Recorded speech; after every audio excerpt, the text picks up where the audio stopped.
तो बहुत बहुत स्वागत है मेरे जितने भी सीआरपीएफ के बच्चे हैं। बिल्कुल वैकेंसी आने के बाद ज़बरदस्त आप में एक्साइटमेंट है कि सर इस बार 9000 प्लस वैकेंसीज़ हैं सर, और इस बार किसी भी कीमत पे अपनी सफलता को 100% हमें सुनिश्चित करना है। और उसके लिए बहुत ज़रूरी है कि ऑब्वियसली आप रिटन एग्ज़ाम के पैटर्न से बेहतर ढंग से रूबरू हों कि आखिर आपका एग्ज़ाम पैटर्न क्या है, कितने क्वेश्चंस आते हैं, कितने मार्क्स के आते हैं, कितना टाइम मिलता है, नेगेटिव मार्किंग क्या है सर, और साथ ही साथ जो हमारे सब्जेक्ट वहाँ पूछे जा रहे हैं अर्थमेटिक के, रीजनिंग के, जीके के, इंग्लिश के, हिंदी के, दैट मीन ऑप्शनल है हिंदी या फिर इंग्लिश, उनके किन किन टॉपिक से क्वेश्चंस रेज होंगे और सर कैसे मेहनत करनी है, कैसे स्ट्रैटेजी बनानी है और कैसे अपनी सफलता को 100% सुनिश्चित करना है। मैं जितने भी देश के सेंट्रल आर्म पुलिस फोर्स के अंतर्गत आपका सेंट्रल रिजर्व पुलिस फोर्स आती है, मतलब सीआरपीएफ आती है, बीएसएफ भी आता है, एसएसबी भी आती है, आईटीबीपी भी आती है, सीआईएसएफ भी आती है। ऑब्वियसली जैसा कि मैंने बताया कि वैकेंसीज ज़बरदस्त रहनी है हर जो है सेंट्रल आर्म पुलिस फोर्स के अंतर्गत, क्योंकि होम मिनिस्ट्री का यह आदेश है गृह मंत्रालय के कि ज़्यादा से ज़्यादा वैकेंसीज़ की जाएँ 2023 तक, दिसंबर तक। तो इस कड़ी में आपके पास वैकेंसीज़ तो काफ़ी ज़्यादा मात्रा में हमेशा रहने वाली हैं, चाहे वो पैरेलल आप देख रहे होंगे सीआरपीएफ की वैकेंसी, बीएसएफ की वैकेंसी, आईटीबीपी, एसएसबी, सीआईएसएफ की सेपरेटली वैकेंसी चलती रहती हैं। और पैरामिलिट्री फोर्सेस के अंतर्गत देखें तो असम राइफल की भी स्पेशल वैकेंसीज आई ही हुई हैं। तो वैकेंसीज तो पैरेलल चलती रहेंगी, बट इंपॉर्टेंट यही कि तैयारी सही है कि नहीं, क्योंकि जब हम पूरी की पूरी पैरामिलिट्री फोर्स उठा लें या सेंट्रल आर्म पुलिस फोर्स उठा लें, दोनों को ही ध्यान से देखते हैं बच्चा, तो सबका जो सिलेबस पैटर्न है वो एक ही जैसा है। और आपको एक बार तो अच्छे से तैयार होना है बच्चा, अगर आप पैरामिलिट्री फोर्सेस का हिस्सा बनना चाहते हैं। इसलिए मैं हमेशा कहता हूं गर्व से कि बिल्कुल अगर आप सेंट्रल आर्म पुलिस फोर्स और पैरामिलिट्री फोर्स की असल में तैयारी इस भारत में कहीं करना चाहते हैं तो मेजर कलसी क्लासेस से ही जुड़िएगा, क्योंकि ऑफलाइन और ऑनलाइन दोनों ही वर्जन में हमारा स्पेशलाइजेशन और स्पेसिफिक तैयारी और स्पेसिफिक बैच हम चलाते हैं, स्पेशल बैच चलाते हैं आपके लिए, जहां बिल्कुल जीरो से लेके आपको अप टू द मार्क तरीके से कवर करेंगे। तो किसी भी तरह की क्वारी के लिए बिल्कुल कॉल कर सकते हैं 9696330000। आइए आज हम बेसिकली सीआरपीएफ के कंप्लीट जो है जो वैकेंसी आई हुई है कांस्टेबल कैटेगरी में, ट्रेड्समैन के लिए भी है, टेक्निकल भी है, दोनों हैं, तो उनके एग्जाम पैटर्न को हम ध्यान से यहाँ समझने की कोशिश करेंगे। क्या रिटन एग्जामिनेशन पैटर्न है। सबसे पहले the written test will be conduct on computer. अब आप तो समझ ही चुके हैं ऑलमोस्ट सारे के सारे एग्जाम ही सीबीटी बेस्ड हो गए हैं, कंप्यूटर बेस्ड हो गए हैं, तो ये भी वही है। The time duration will be 2 hours 120 minutes, 120 minute का समय है भैया। The written test will be आप 100 मार्क्स कंसिस्टिंग ऑफ 100 क्वेश्चन, मतलब 100 ही क्वेश्चन है, 100 ही नंबर है, मतलब हर क्वेश्चन बच्चा 1 नंबर का है और टोटल समय मिल रहा है आपको 2 घंटे का। The question will be set both in Hindi and English, मतलब दोनों भाषा में, हिंदी में भी और अंग्रेजी में भी है, तो घबराने की जरूरत नहीं है। Can will have the option to answer इधर इन हिंदी और इन इंग्लिश, मतलब दोनों ऑप्शन है, आप हिंदी चुन के ऑप्शन चुनते हैं, इंग्लिश, ये आपका चॉइस है, ठीक बच्चा। There will be negative marking of 0.25 marks for each wrong answer, 1/4 भी कह सकते हैं, 1 नंबर है तो 1/4 निकालोगे तो 0.25 होगा बच्चा, तो मतलब 0.25 का जो है नेगेटिव मार्किंग है। तो ये पूरा सबसे पहले एक बेसिक आंकड़ा आपके सामने मैंने रख दिया, इसको ध्यान से बेटा स्क्रीनशॉट लेके भैया समझ लो। चलो अब आगे बढ़ते हैं, स्क्रीनशॉट ले लिए होंगे आप। सबसे पहले सीआरपीएफ जो कांस्टेबल ट्रेड्समैन टेक्निकल कैटेगरी में आया हुआ, इस पैटर्न में देख लो, general intelligence and reasoning 25 question बेटा, 25 नंबर हो गया। General knowledge and general awareness भैया 25 क्वेश्चन, 25 नंबर हो गया।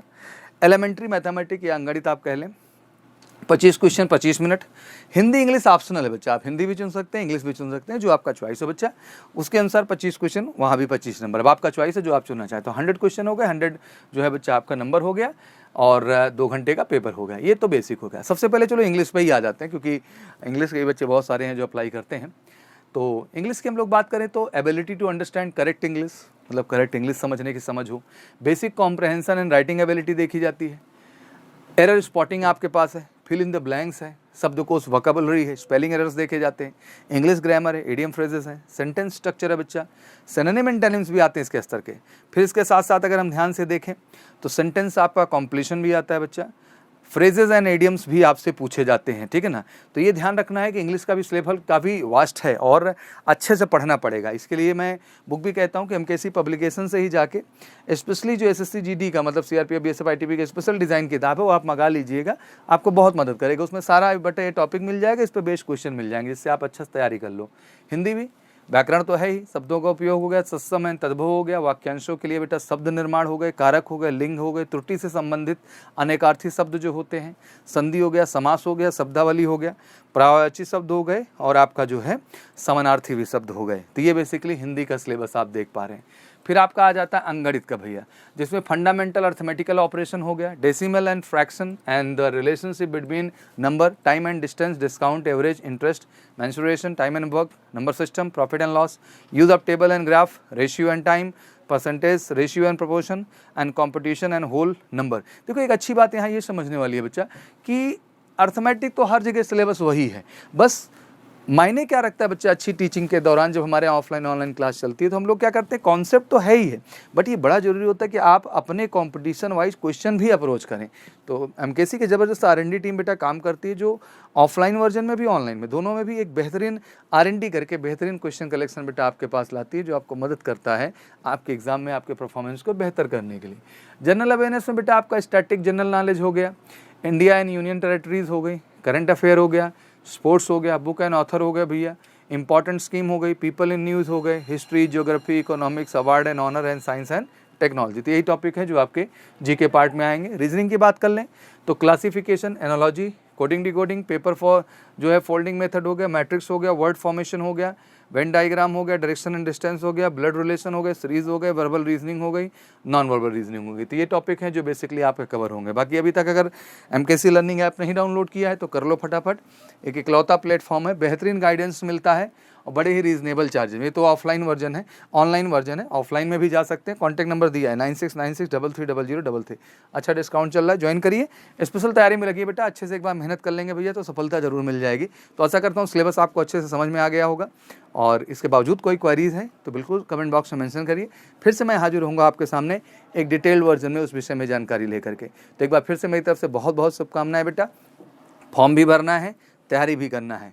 सेंट्रल आर्म पुलिस फोर्स और पैरामिलिट्री फोर्स स्पेशल कहीं तैयारी है भारत में तो एमकेसी में है, एमकेसी में है, जो आपको श्योर शॉर्ट सक्सेस के लिए लेके जाएगी, रिटन में भी बेटा, फिजिकल में भी और मेडिकल में भी। Thank you so much, wish you good luck. जय हिंद, जय भारत।